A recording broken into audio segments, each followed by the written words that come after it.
Hello, everybody, and welcome to another edition of the Cerebral Smack Talk live on YouTube and StreamYard.com. It is Colonel MF Michael Fletcher alongside Anthony Florio. We are awaiting the presence of Michael Bullock, and we're just going to dive right on in, guys. So here we go Smackdown Live tonight. Um, as we were this time around holding it down from the Target Center, Minneapolis, Minnesota, live on Fox. And we started it off with John Cena cutting a promo, interrupted by Baron Corbin. And look, it was a cookie cutter promo by John Cena. Cena calling out Roman Reigns, blasting him out of the water. No pun intended. Um, for not accepting this challenge at SummerSlam. He said that he didn't have a problem with Finn Balor getting the opportunity, yet, he called out Roman basically for not accepting the challenge on him, calling him out and the whole 9 yards. This was very interesting to see. Corbin comes out basically falling down on his luck, trying to get something out of Cena, trying to get any type of help from John Cena. And basically, Cena was a little bit, I don't know if he was going to be cool with it. It looks like maybe he could help him out, but then Corbin basically called him a Hollywood sellout, and that pretty much was the end of that. AA for Corbin, as he, this was one of those moments where open mouth insert foot. That's literally what it was. Um, you know, there was a right way to do it and a wrong way to do it, and Corbin took the wrong path, and Cena made him pay for it. So yeah, there was really nothing more to add, which led to something more intriguing. But we'll go later in the evening on that. Anthony Florio. I mean, there was a little comedy ha ha in the beginning. Of course, obviously, they want to continue the down on luck with Baron Corbin, and we get that. But as far as it goes, I mean, Cena was pretty good on the mic this time around, and his jabs to Roman Reigns were very effective. Well, I'll tell you, MF. Cena was fire on the microphone, attacking Roman Reigns' ego, essentially daring the tribal chief to reconsider his challenge. He spoke with conviction, probably because some of the comments he made about the Universal Champion were based in his own perception of reality. Those promos, spliced with bits of truth, are always among the best and most engaging. This was no different. John Cena's issues with Roman Reigns are far from over. With WWE creative playing the slow burn, promos like this will only help create greater demand for the match, which should still take place at SummerSlam. The Baron Corbin stuff, while not groundbreaking by any means, was fun enough schlock that kept the down on his luck heel on television. So, yeah, solid segment to start. So, enough talking, MF. I want some action. Let's go.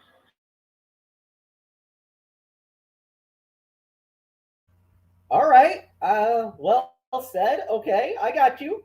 Rey Mysterio versus Jimmy Uso one on one. Rey Mysterio getting the win at 7 minutes and 50 seconds, but this is interesting. What do you Because, call that?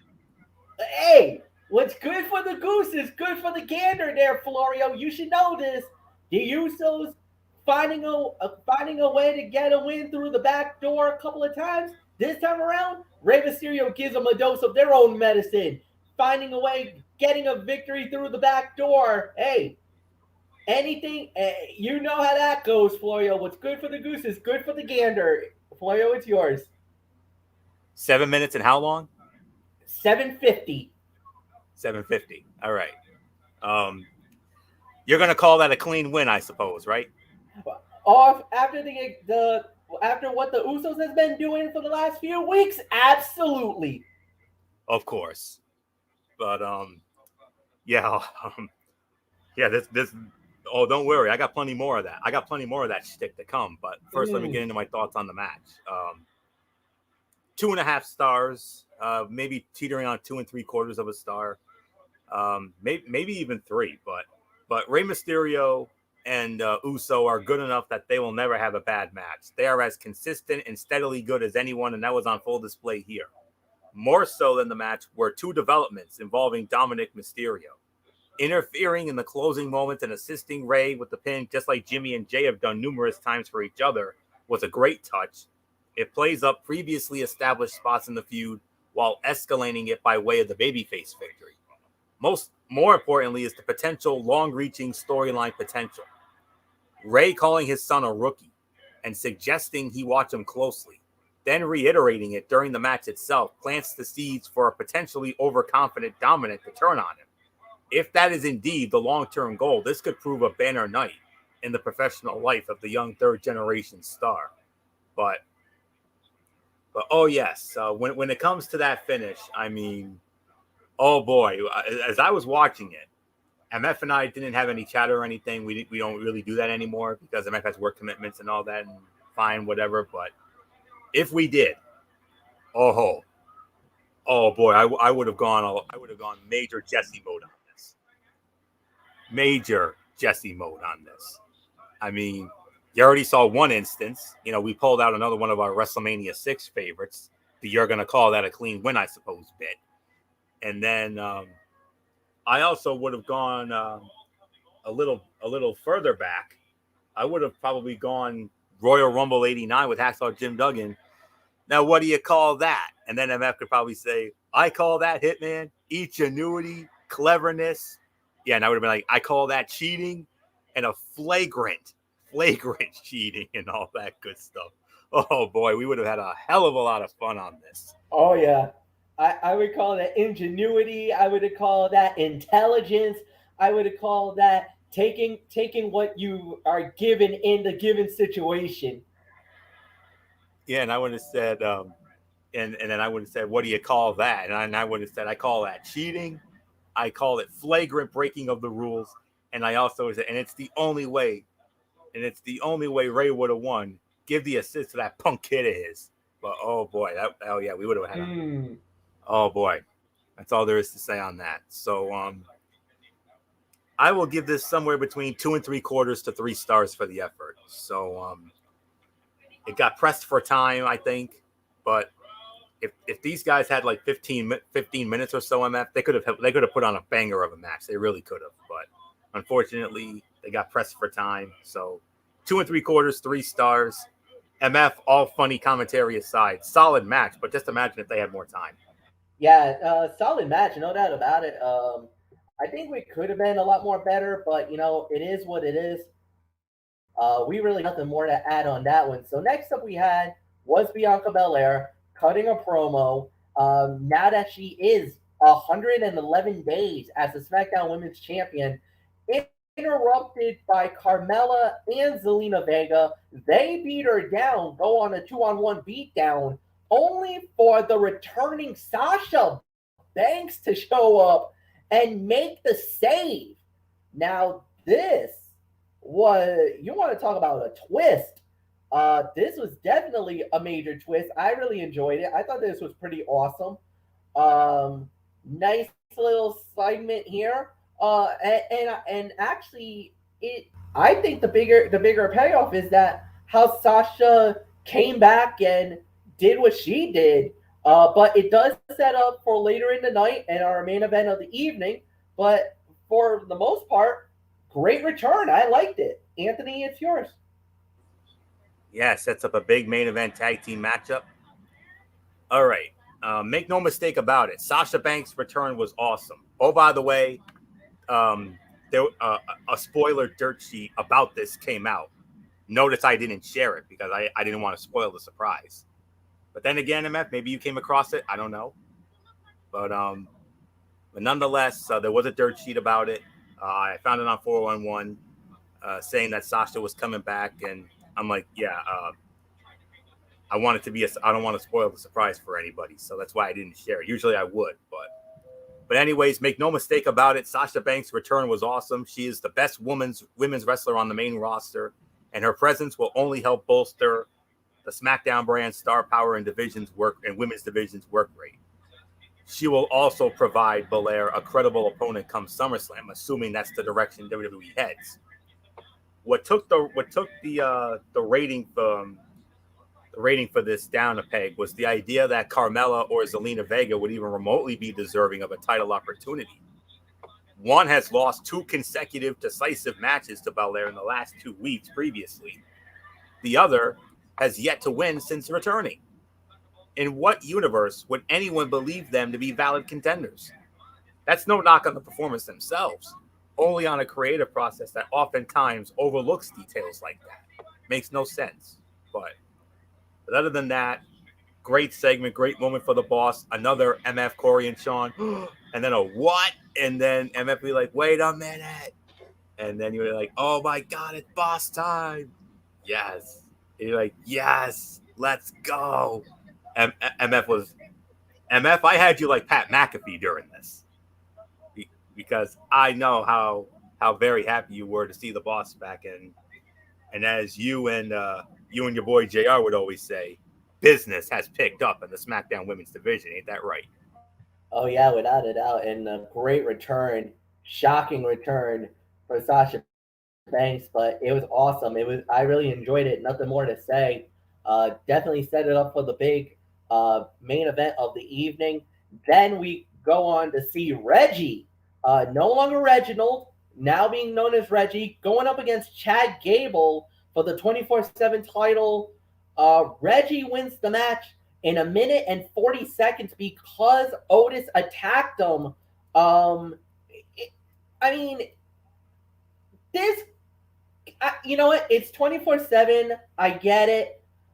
When they first brought out when Chad Gable came out and Otis came out, I'm like, oh no, are they gonna feed Otis to Reggie? Is Reggie gonna lose the belt to Otis like this? And I'm like, no, they're not. Come on, man, don't do that to the kid. Don't do that to him. Well, no, they didn't. Thank God. They did give um, the moment to Reggie to let him keep the belt. It wasn't really much to talk about. I mean, I don't know if the fans really got involved in it. I think they kind of are like, all right, whatever. But yeah, so nothing more to say. We move on to the contract signing for the Universal Championship. It was Finn Balor with Roman Reigns. Of course, there was there Sonya Deville and Adam Pearce were there, and everything was ready to go. So Roman signed the contract. Balor was going to, but got jumped out of nowhere by Baron Corbin. And then Corbin basically looked like he was going to sign the contract. And Cena comes out, takes Corbin out. The contract isn't lying on the ground.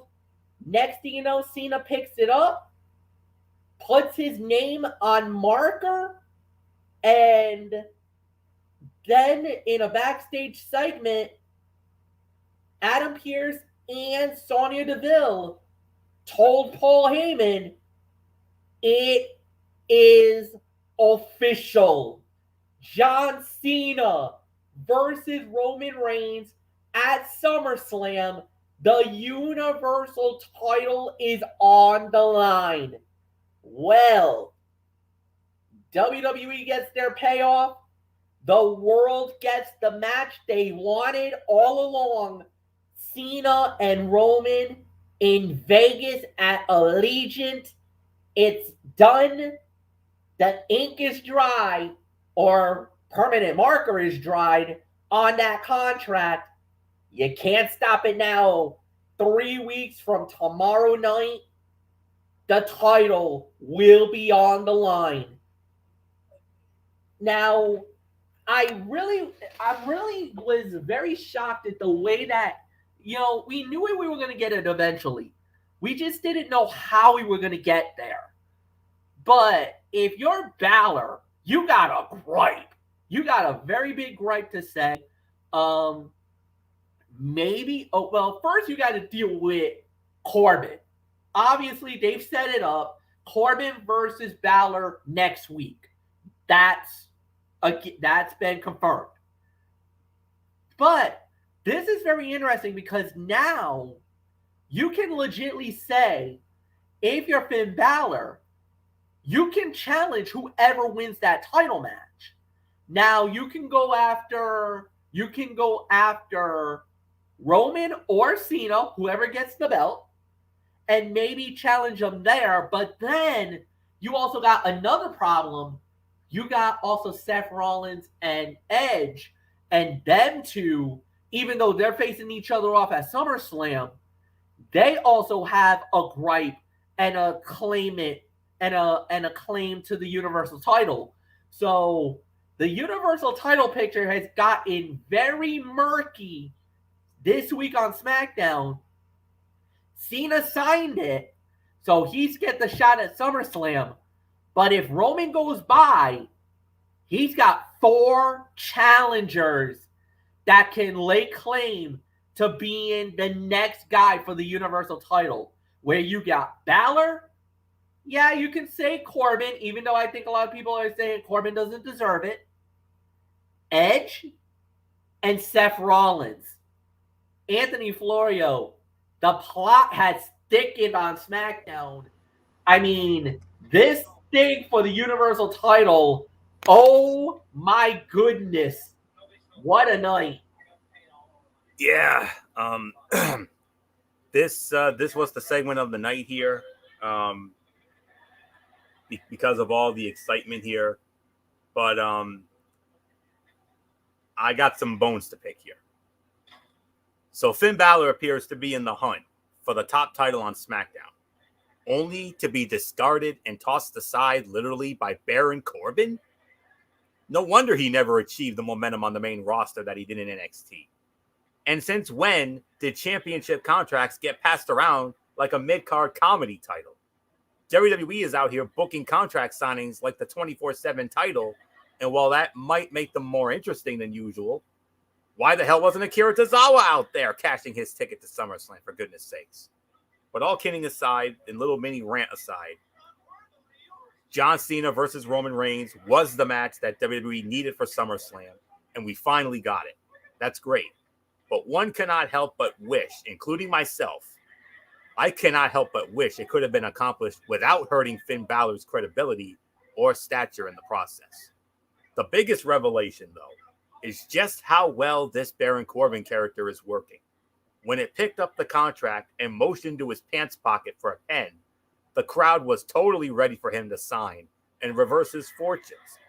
The character, if WWE is not careful, is going to accidentally be the most unexpectedly over one on the entire roster.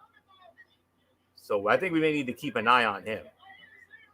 So MF, I mean, this is almost like 4 years ago when you and Bullock were at the dunk when Baron Corbin thought he was going to win the WWE Championship, only for Cena to provide that momentary distraction, screw him over at the hands of Jinder Mahal, and another epic moment on that epic night you and Bullock had 4 years ago when you went to SmackDown at the Dunk, that go home to SummerSlam 2017 edition of SmackDown Live. But just like he did 4 years ago, we did it to him again tonight. So I don't know what else there is to say except it was it was the segment of the night.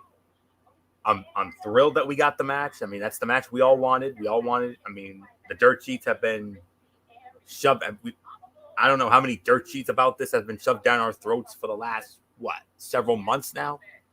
But it's now finally official.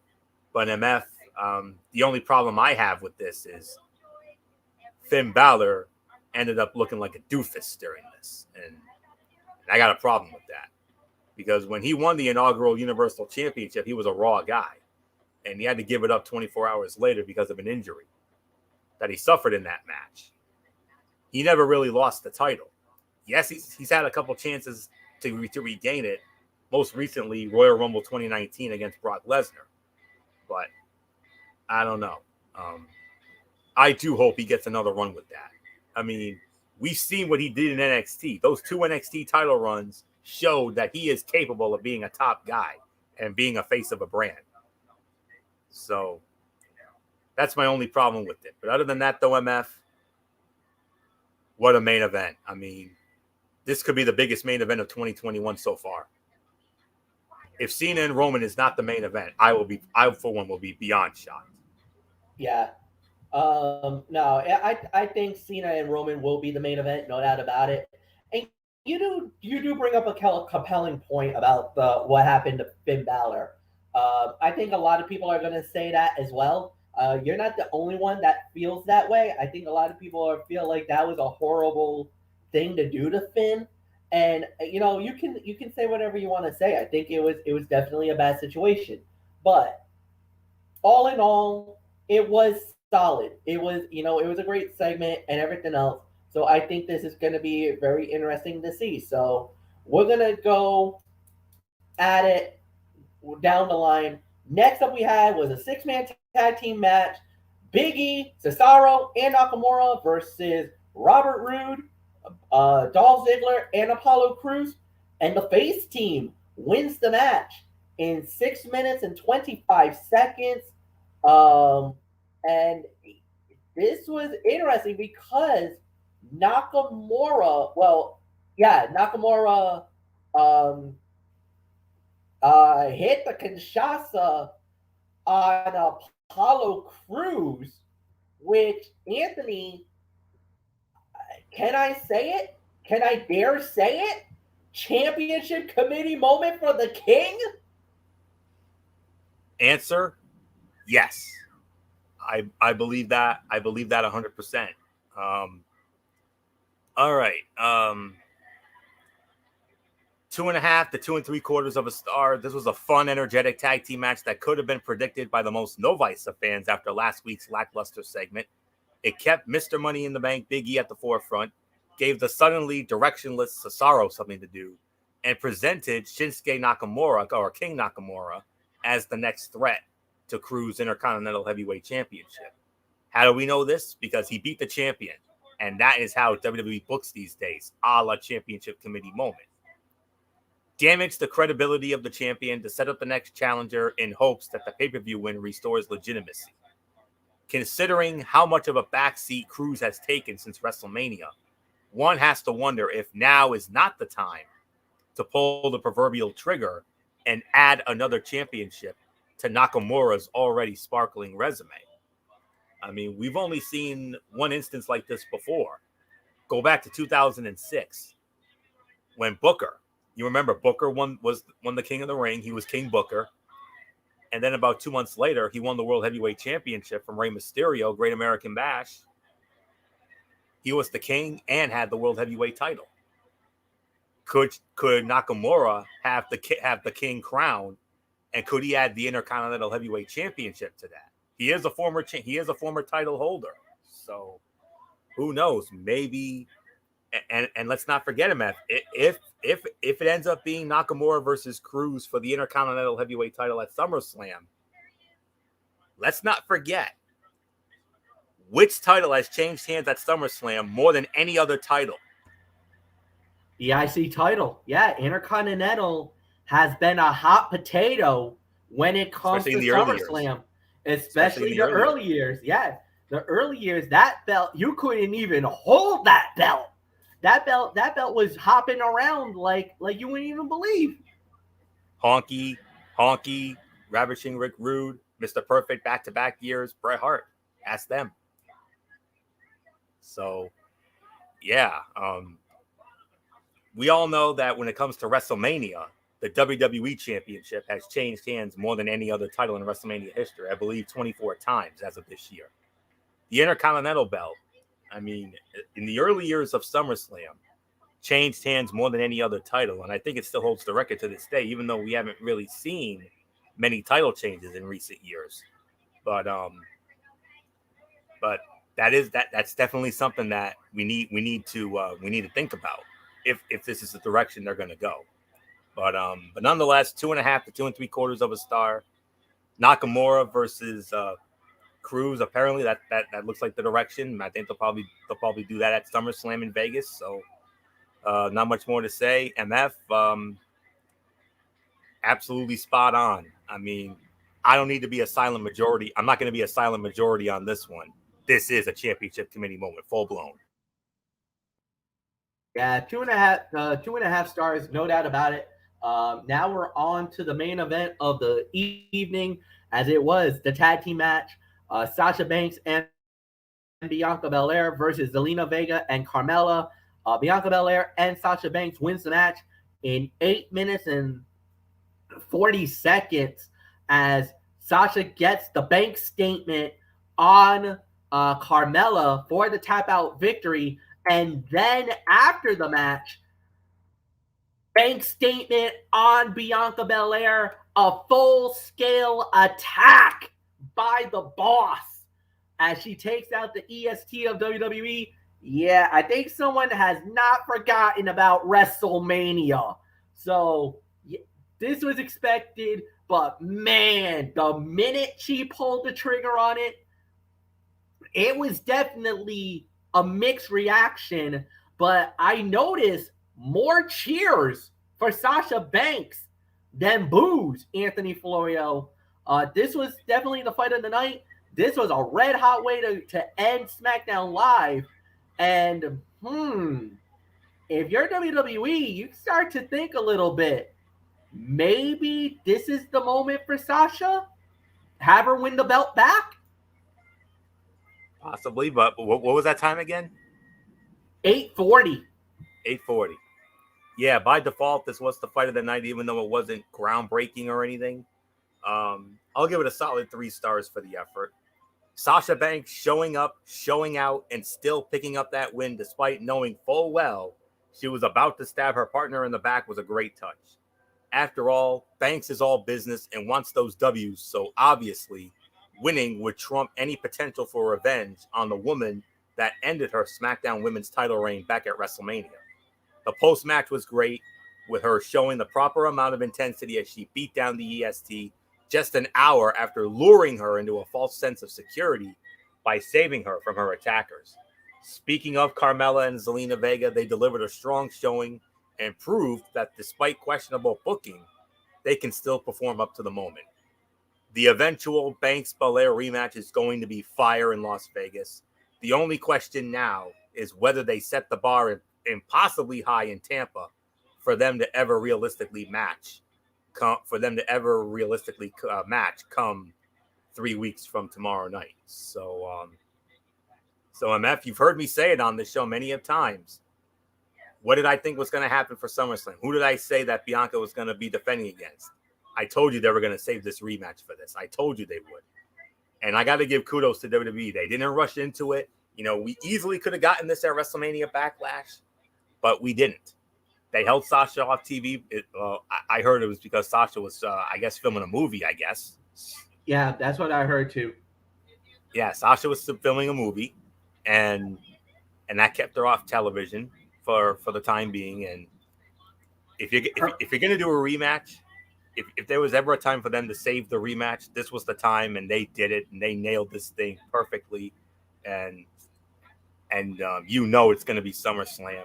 We're finally gonna get the rematch we've been waiting for since WrestleMania. And MF, I mean, it's one thing when you have when you have the tribal chief against the champ, where the champ has a chance to make record-breaking history. A chance for him to become a 17-time world champion and break the Nature Boy's unbreakable record. But now you're going to add the boss and the EST in a WrestleMania match, in a rematch from WrestleMania. Yep. That's yes, it stole the show on night one, but the main event the next night actually ended up overshadowing them because that was If it wasn't for that, they would have stolen the damn show. They would have. But it's definitely a woman's match of the year candidate. It's right up there, no doubt about it. And MF, all I can say is if you thought WrestleMania was good, wait till SummerSlam. I mean, but the thing is, when it comes to Mania, there was only 25,000 at Raymond James? Yeah. This time around, we're looking at 70? They're talking about 77,000. 77,000. That's the target that they're trying to go for. 77,000. And I believe I've heard they've sold 40,000 so far. 44 44,000 as we speak. 44. 44 as of now. And that's not That's more than including, WrestleMania. huh? That's a lot more than WrestleMania. Oh yeah, already they've already topped the WrestleMania numbers. Indeed. They've already topped WrestleMania because Indeed remember 25 because at WrestleMania they were only allowed 25,000 for WrestleMania each night. Yep. So you combine the two. This time, you full combine capacity. the two, and that's about 50,000 for both nights. In one night already, they're on the verge of breaking that mark. So they got 44,000, and they're 3 weeks away. 3 weeks from tomorrow night Oh, is SummerSlam, my God. and they are already on the verge of breaking that number. 44,000 tickets sold as of right now. The estimated or the predicted is they're hoping for 77,000. And I think for the first time in about a year and a half or so, MF, we're gonna get to hear you utter those legendary words from Gorilla. You know where I'm going with it. Welcome Yes, to sir. what? Oh, the Yes, sir. SROs, yeah. The SRO signs, they went early here, man. They did. Yeah. So and you know we're gonna have fun with that. Believe Oh. that. And when we do the commentary, folks, when it comes to it, only for the big four, we break out the old school. Yeah. Rumble, Mania, SummerSlam, Survivor Series. When we get to those events, we break out the old school. We go old school on that sucker. And the only exception when it comes to TVs is a show at Madison Square Garden, which will be on September 10th. So about 6 weeks or so away from that. So goodness gracious, but nonetheless, fight of the night, post match was amazing. Excellent work by Sasha. That was excellent. Most obvious heel turn. Obviously, you knew it was coming, and all I can say, MF, is if you thought WrestleMania was good, wait till SummerSlam in front of a full capacity at Allegiant. And with that said, Anthony Florio, unmute your mic. Give me your final thoughts. What did you think of the SmackDown Live? Well, carbon copy of last week, if I'm going to be honest. The matches were, well, but it was the segments. The segments did it again. The segments ended up delivering. And I mean, what else is there to say? When it comes to the matches, the women's tag team match, the Rey Mysterio Uso match, and of course that 6-man tag. Those were the only real good matches on the night. But it was the segments, and especially the return of Sasha Banks. I mean, that ended up being the newsworthy moment. Of course, what happened with Cena and I mean, man, I don't know how to really rate it. I could probably give this in excess of maybe 6.5 to 7, if I'm going to be honest with you. The wrestling was okay for the most part, but the angles were what mattered here. You have John Cena versus Roman Reigns made official, Edge versus Seth Rollins all but official after another banger segment that they had, and Sasha Banks returning to set up her rematch. This was the heavy lifting show that SummerSlam has been needing, and now we should have most of the SmackDown side of the card set. The matches look great too, so hopefully they can live up to the hype. So 6.5 to 7 for me. So MF, what are those two little words that your show has been known for all these years? Storyline progression. And tonight, you did a lot of heavy lifting with that sucker and then some. Yeah, all right. 7 out of 10 for me. That was definitely what we had, and I thought it was a solid show. Like you said, the storyline progression, the promos really was the main factor and the star of the night. And yeah, we're done. So I'm out of here. Floyo's out of here. Monday night, ridiculously raw with a very big surprise. It is very possible. Now, I know if you guys been following, there was a messenger chat or a message from Dee Woodson herself saying that she will be back on Monday night. So, ladies and gentlemen, for the first time in months, the return of the First Lady of the Wrestling Forum, Dee Woodson, makes her return. Perfect time on the road to SummerSlam to have her back. She'll be joining the three of us, Mike Bullock, Anthony, and myself. And we're going to be going through Monday Night Raw as usual as we continue our road to SummerSlam. So, Anthony, thank you as always. And thank you guys for watching. Like the video, leave a comment at the bottom, share with all your friends on all the social media platforms. And until then, have a wonderful weekend, and we'll see you on Monday night. Until then, for Anthony Foyo, this is Good Old MF saying so long, everybody. Goodbye.